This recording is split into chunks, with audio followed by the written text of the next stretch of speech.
26শে জানুয়ারি সকাল সকাল বেরিয়ে পড়েছি মাঝদিয়ার পাগলাখালী মন্দিরের উদ্দেশ্যে।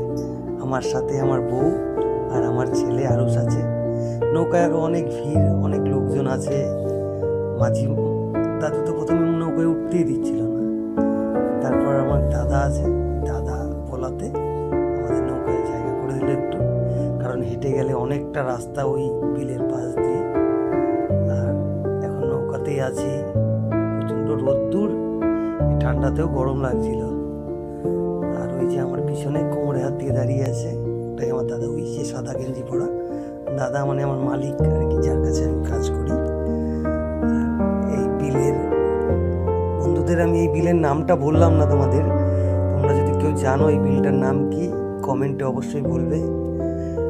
এত সুন্দর জল, মানে এত পরিষ্কার জল যে নিচে সব কিছু একদম ক্লিয়ার দেখা যাচ্ছিল।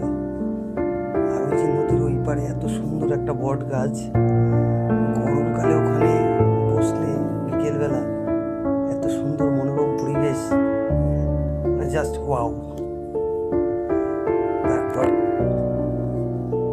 ওই যে এই বিলের ঠিক পূর্ব দিকে পাগলাখালী মন্দির, যেটা একটি জাগ্রত শিব মন্দির। হ্যাঁ, ওই যে পাহাড় দেখা যাচ্ছে। আর এই যে একদম আমার, যদিও ফোনের ক্যামেরা অতটা ভালো নয় তাই দেখাতে পারছি না, নদীর এই বিলের নিচে একদম সব কিছু পরিষ্কার দেখা যাচ্ছে। সেটাই দেখানোর চেষ্টা করছিলাম, কিন্তু আমার ফোনে অত ভালো বোঝা যায় না। দেখতে দেখতে আমরা ওই মন্দিরের ঘাটে চলে এসেছি। এখান থেকেই সবাই স্নান করে শুদ্ধ হয়ে তারপরে সিঁড়ি বেয়ে উপরে উঠে ওখানেই মন্দির আছে। তবে বন্ধুরা, এই মন্দিরের একটা বিশেষ আকর্ষণ দেখলাম, আমি প্রথমবারের জন্য এসেছি।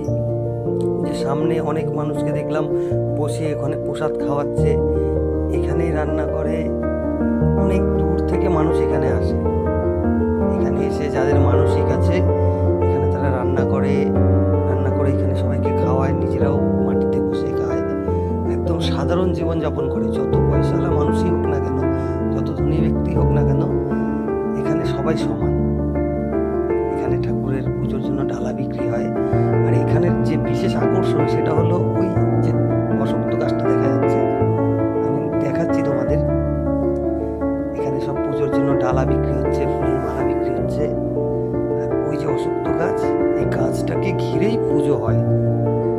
আর এখানে শুনেছি যে কেউ যদি কোনো মনস্কামনা করে সেটা